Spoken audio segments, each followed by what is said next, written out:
Good morning बच्चों आज हम कक्षा 7 वसंत का 6वां पाठ पढ़ेंगे, रक्त और हमारा शरीर। इस पाठ के लेखक हैं यतीन्द्र अग्रवाल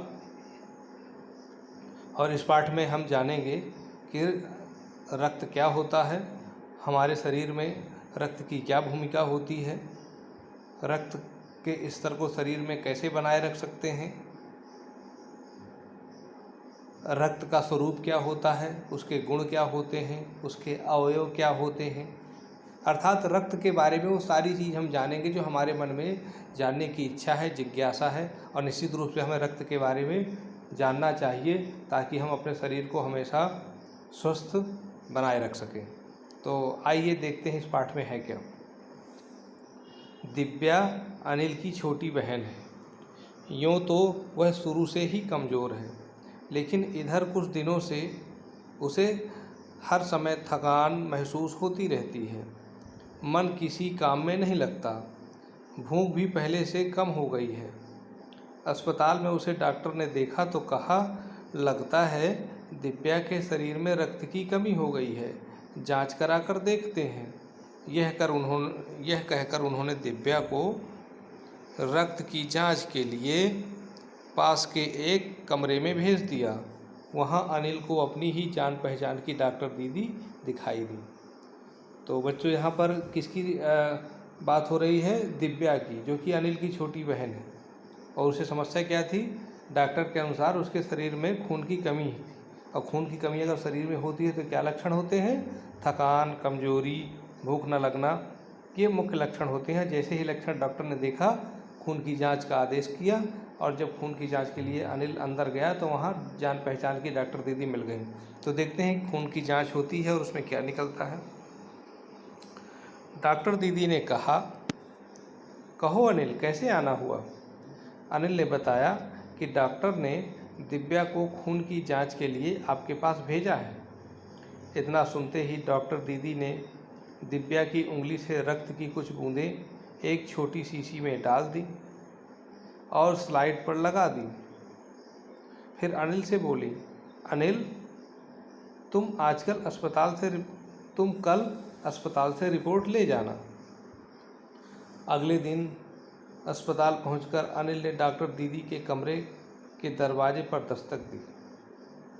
भीतर से आवाज़ आई, आ जाओ। अर्थात अब अगले दिन डॉक्टर के पास वो रिपोर्ट लेने पहुंच गया अनिल। देखते हैं क्या आया रिपोर्ट में। अनिल ने कमरे में प्रवेश किया तो पाया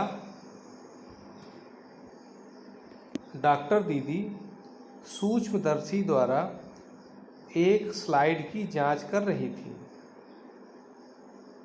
दीदी के इशारे से वह पास रखी एक कुर्सी पर बैठ गया। स्लाइड की जांच पूरी होने पर डॉक्टर दीदी ने साबुन से हाथ धोए और तौलिए से पोंछती हुई बोली, अनिल, दिव्या को एनीमिया है, चिंता की बात नहीं है, कुछ दिन दवा लेगी तो ठीक हो जाएगी। तो बच्चों ये बताइए, दिव्या को कौन सी बीमारी निकली? एनीमिया। इसके बारे में हम अभी जानेंगे कि एनीमिया होता क्या है। लेकिन यहाँ पर एक शब्द आया है सूक्ष्मदर्शी। क्या आप जानते हो सूक्ष्मदर्शी का क्या मतलब होता है? जैसे शब्द से ही पता चलता है, सूक्ष्म माने छोटा, बहुत छोटा, और दर्शी माने देखने वाला, यानी बहुत छोटी चीज़ों को देखने वाला जो यंत्र होता है उसको सूक्ष्मदर्शी बोलते हैं। आगे, अब एनीमिया होता क्या है, ये जिज्ञासा अनिल के मन में जगी। वो जानना चाहता था डॉक्टर दीदी से कि एनीमिया क्या होता है। तो देखिए क्या पूछता है अनिल। अनिल के मन में जिज्ञासा हुई। वह बोला, दीदी, एक सवाल पूछूं? हाँ हाँ, क्यों नहीं, डॉक्टर दीदी ने कहा। एनीमिया से आपका क्या मतलब है दीदी? उसने पूछा। यह जानने के लिए, अब देखिए दीदी क्या बताती हैं, यह जानने के लिए तुम्हें रक्त के बारे में जानना होगा, डॉक्टर दीदी ने कहा। फिर बोली, अनिल, देखने में रक्त लाल द्रव के समान दिखता है, किंतु इसे सूक्ष्मदर्शी द्वारा देखें तो यह भानुमति के पिटारे से कम नहीं है। मोटे तौर पर इसके दो भाग होते हैं। एक भाग वह जो तरल है, जिसे हम प्लाज्मा कहते हैं, और दूसरा वह जिसमें बड़े कई तरह के कण होते हैं, कुछ लाल कण, कुछ सफ़ेद और कुछ ऐसे जिनका कोई रंग नहीं, जिन्हें बिंबाणु या प्लेटलेट कण कहते हैं। ये कण प्लाज्मा में तैरते रहते हैं। इतना कहकर डॉक्टर दीदी ने सूक्ष्मदर्शी के नीचे एक स्लाइड लगाई, उसे फोकस किया और बोली, देखो अनिल, सूक्ष्मदर्शी द्वारा जो कण तुम्हें दिखाई दे रहे हैं, ये हैं लाल रक्त कण। अच्छा बच्चों, तो अब लाल रक्त कण क्या होते हैं ये हम जानेंगे, लेकिन थोड़ा सा इस पैराग्राफ के बारे में जान लेते हैं कि डॉक्टर दीदी ने अनिल को क्या समझाया। डॉक्टर दीदी ने कहा कि लाल रक्त कण द्रव के समान होता है। द्रव का मतलब होता है लिक्विड।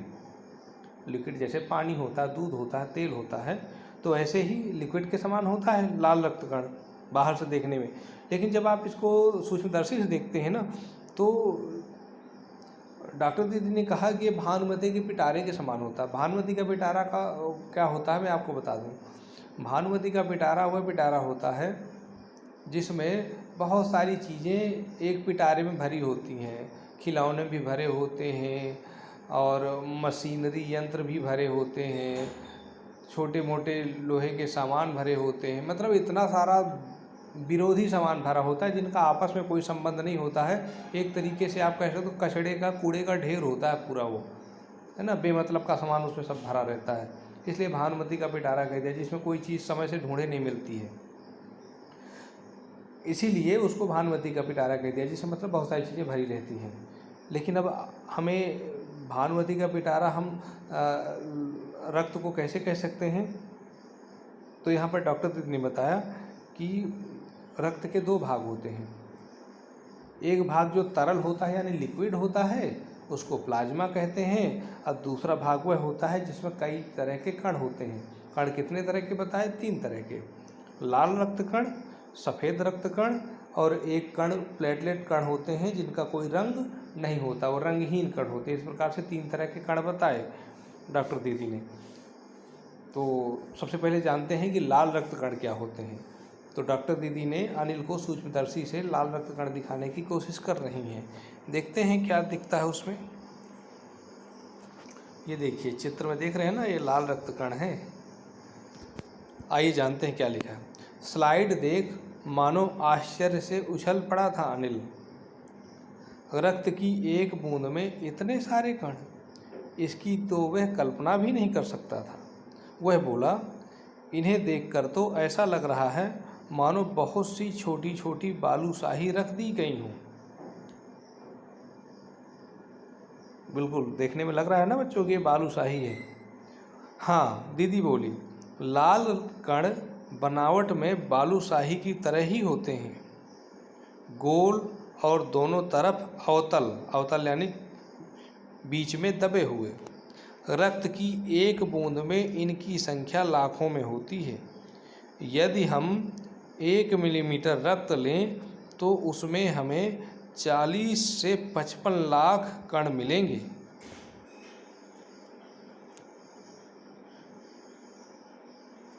इनके कारण ही हमें रक्त लाल रंग का नज़र आता है। ये कण शरीर के लिए दिन रात काम करते हैं।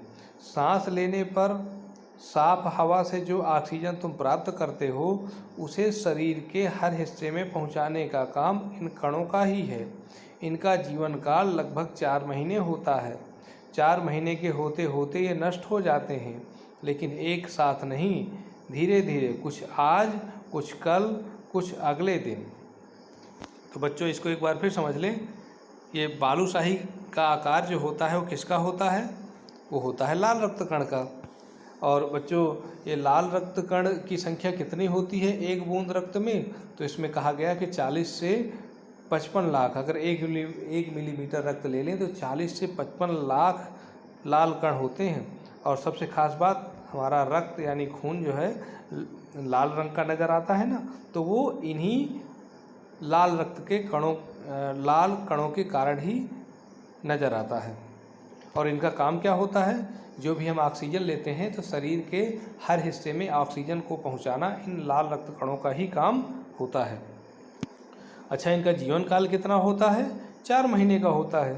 तो क्या ये 4 महीने में एक साथ नष्ट हो जाते हैं? नहीं, ये धीरे धीरे करके नष्ट होते हैं। तो आप सोच रहे होंगे 4 महीने में धीरे धीरे करके भी नष्ट होंगे, तो इकट्ठा नष्ट हो जाएंगे तो फिर आदमी बचेगा कैसे? तो ऐसा नहीं है, ये जितने नष्ट होते हैं उतने ही प्रतिदिन बन भी जाते हैं, इसीलिए शरीर में इनकी संख्या बराबर बनी रहती है। लेकिन अगर ये नष्ट होने लगे और शरीर में नए रक्त कण न बने तभी एनीमिया हो जाता है। बहरहाल जानते हैं आगे।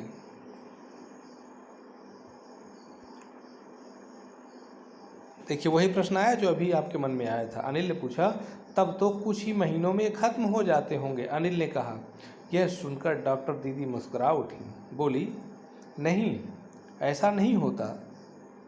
शरीर में हर समय नए कण बनते रहते हैं जो नष्ट कणों का स्थान ले लेते हैं।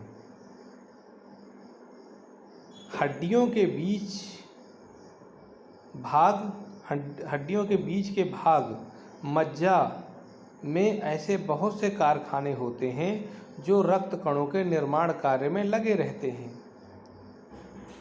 इनके लिए इन कारखानों को प्रोटीन, लौह तत्व, विटामिन रूपी कच्चे माल की ज़रूरत होती है। ये पौष्टिक आहार हो, हरी सब्जी, फल, दूध, अंडा और गोश्त में ये तत्व उपयुक्त मात्रा में होते हैं। तो बच्चों, आपके मन में एक प्रश्न उठा कि ये कुछ महीनों में क्या लाल रक्त कण नष्ट हो जाते हैं? तो इसका उत्तर है नहीं, ये जितने नष्ट होते हैं उतने प्रतिदिन बन जाते हैं। तो ये बनते कहाँ हैं? इनकी फैक्ट्री कहाँ है? फैक्ट्री होती है जो हड्डियों के बीच का मज्जा होता है। हड्डियों के बीच में एक कोमल पदार्थ होता है जिसको आप मज्जा बोलते हैं। तो वही मज्जा ही इनके कारखाने होते हैं, वहीं पर लाल रक्त कणों का निर्माण होता है। तो फिर ऐसे कैसे हो जाएगा? कुछ ना कुछ तो मटेरियल चाहिए वहाँ पर। तो बिल्कुल उनके लिए कच्चा माल होता है यही। अगर आप हरी सब्जी, फल, दूध, अंडा इत्यादि लेते हैं ना, तो इन्हीं से वो कच्चा माल वहाँ पर पहुँच जाता है और लाल रक्त कणों का निर्माण होता है। और अगर आप ये सब चीज़ नहीं लेते हैं तो वहाँ पर मटेरियल पहुँचेगा नहीं, और जब मटेरियल पहुँचेगा नहीं तो कारखाने में उसका निर्माण होगा नहीं। इसीलिए हमको हरी सब्जी, फल, दूध, अंडा इत्यादि जो जैसा खाता है उसको खाना चाहिए ताकि शरीर में रक्त की कमी ना हो। बहरहाल अब आगे क्या कहती हैं डॉक्टर दीदी? यदि कोई व्यक्ति उचित आहार ग्रहण नहीं करता तो इन कारखानों को आवश्यकतानुसार कच्चा माल नहीं मिल पाता है। नतीजा ये होता है कि रक्त कण बढ़ नहीं पाते, रक्त में इनकी कमी हो जाती है। लाल कणों की इसी कमी को एनीमिया कहते हैं। देखिए वही बात आ गई ना, अगर आप कच्चा माल उपलब्ध नहीं कराएंगे, अर्थात आप पर्याप्त खाना नहीं खाएंगे, पोषक आहार नहीं खाएंगे, तो शरीर में आपके लाल रक्त कणों की कमी हो जाएगी और आपको एक बीमारी पकड़ लेगी जिसको एनीमिया कहते हैं, जो दिव्या को हो गई थी। आइए जानते हैं। तब प्रश्न ये उठता है कि आखिर संतुलित आहार लेने से क्या हो सकता है? इसीलिए अनिल ने पूछा, तो क्या संतुलित आहार लेने मात्र से हम एनीमिया से बच सकते हैं? अनिल ने सवाल किया। तो दीदी क्या बोलती हैं? दीदी बोली, हाँ, यह कहना काफ़ी हद तक सही होगा। यूँ तो एनीमिया बहुत से कारणों से हो सकता है, किंतु हमारे देश में इसका सबसे बड़ा कारण पौष्टिक आहार की कमी है। इसके अलावा इस रोग का एक और बड़ा कारण है पेट में कीड़ों का हो जाना। ये कीड़े प्रायः दूषित जल और खाद्य पदार्थ द्वारा हमारे शरीर में प्रवेश करते हैं।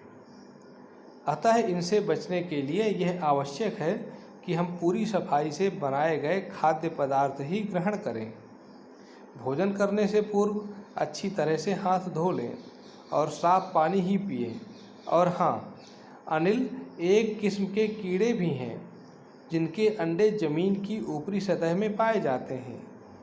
इन अंडों से उत्पन्न हुए लार्वे त्वचा के रास्ते शरीर में प्रवेश कर आंतों में अपना घर बना लेते हैं। इनसे बचने का सहज उपाय है कि शौच के लिए हम शौचालय का प्रयोग करें और इधर उधर नंगे पैर ना घूमें। तो देखिए दीदी ने क्या उत्तर दिया। जब अनिल ने पूछा क्या पौष्टिक आहार हम पर्याप्त लें तो क्या हम एनीमिया से बच सकते हैं, तो दीदी ने कहा बिल्कुल बच सकते हैं। हमारे देश में सबसे बड़ी समस्या यही है। अगर एनीमिया है तो एनीमिया का सबसे बड़ा कारण है कि लोग पर्याप्त पौष्टिक आहार नहीं लेते हैं, और पौष्टिक आहार नहीं लेंगे, समय पर हरी सब्जी, दाल, दूध, अंडा, गोश्त इत्यादि नहीं लेंगे तो निश्चित रूप से उनको एनीमिया हो जाएगा। लेकिन और कुछ कारण हैं एनीमिया के, जैसे पेट में कीड़े हो जाना। पेट में कीड़े हो जाएंगे तो आपका लाल रक्त कण जो है पूरा खा जाएंगे कीड़े आपका, और शरीर पर जो आप खाना खाएंगे शरीर में लगेगा नहीं। अच्छा, ये कीड़े होते कैसे हैं, कैसे पहुंच जाते हैं पेट में? तो जैसे हम कोई गंदा जल पी लेते हैं, दूषित जल पी लेते हैं, या जैसे कोई बासी खाना रखा है, खुला खाना रखा है, या हम सड़क के किनारे वाले जो खाद्य पदार्थ लेते हैं, चाट इत्यादि जब खा लेते हैं, चाउमीन इत्यादि खा लेते हैं, उसमें भी कीटाणु होते हैं, वो भी हमारे पेट में चले जाते हैं। तो इसके लिए ज़रूरी है कि आप जो खाना है वो ताज़ा खाना खाएं और ढका हुआ खाना खाएं, और जब भी पानी पिएं तो साफ़ सुथरा पानी पिएं। और सबसे ख़ास बात, अगर खाना भी अच्छा है, पानी भी अच्छा है, अगर आपके हाथ गंदे हैं तब भी पेट में कीड़े चले जाएंगे। इसलिए हाथ को भी बड़े अच्छी तरीके से धोना चाहिए खाने से पहले। अच्छा, एक और तरीके से अगर आप अच्छा खाना पीना करते हैं, हाथ भी धोते हैं, तब भी आपके शरीर में कीड़े पहुंच जाते हैं। वो कैसे? वो इस तरह से, अगर फर्श, आपके घर की फर्श बराबर सफाई नहीं होती, उसकी पोछा नहीं लगता है, या आप किसी ऐसी जगह चले गए जहाँ पर कीटाणु हैं, और अगर आप नंगे पैर चले गए तो ये छोटे छोटे कीटाणु ये पैर के रास्ते हमारे पेट तक पहुंच जाते हैं। बड़ा आश्चर्य होता है ये सुनकर के कि पैर के रास्ते भी कीटाणु पहुंच जाते हैं। बिल्कुल सत्य। ये जो छोटे छोटे जीवाणुओं के अंडों से जो लार्वा निकलता है, ये बहुत ही पतला और बारीक होता है, और जब आप नंगे पैर घूमते हैं तो पैर में हमारे छोटे छोटे छिद्र होते हैं, बहुत छोटे छोटे छिद्र होते हैं जिनसे पसीना निकलता रहता है।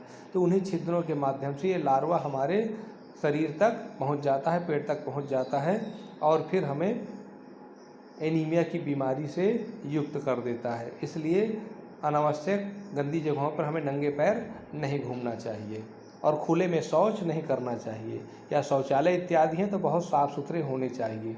तो इस तरीके से अगर हम साफ़ सफाई का ध्यान रखेंगे तो निश्चित रूप से हम एनीमिया से बचे रह सकते हैं और स्वस्थ रह सकते हैं। और बहुत सारी बातें हैं इस पाठ में, तो इस पाठ की शेष बातें हम अगले वीडियो में आपको बताएंगे। लेकिन कुछ प्रश्न हैं, मैं आपको दिए देता हूं, प्रश्नों के उत्तर आप करके भेजिएगा।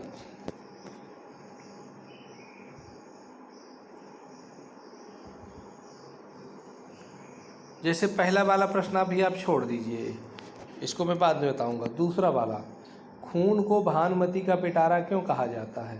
तो इसका उत्तर आप ऐसे लिख सकते हैं, जिस प्रकार से भानुमति के पिटारे में तरह तरह की चीज़ें एक साथ होती हैं, जिनमें से किसी एक चीज़ को बड़ी आसानी से देख लेना, ढूंढ लेना सरल काम नहीं होता है, उसी प्रकार से रक्त भी हमारा भानुमति का पिटारा है, जिसमें से दो भाग होते हैं, प्लाज्मा होता है और दूसरा भाग कणों का होता है, जिसमें लाल रक्त कण, सफ़ेद रक्त कण और बिंबाणु यानी प्लेटलेट कण ये सब मौजूद होते हैं, जिनमें से किसी एक को बहुत आसानी से देख पाना संभव नहीं होता है। ठीक है, इसको ऐसे लिखेंगे। और तीसरा है, एनीमिया से बचने के लिए हमें क्या क्या खाना चाहिए? तो वही जो मैंने बताया, हरी सब्जी, फल, दूध, अंडा, गोश्त, जो जैसा खा सकता है उसको ये चीज़ें खानी चाहिए। पोषक आहार लेना चाहिए, तो निश्चित रूप से वो एनीमिया से बच सकता है। और पेट में कीड़े क्यों हो जाते हैं, इनसे कैसे बचा सकता है?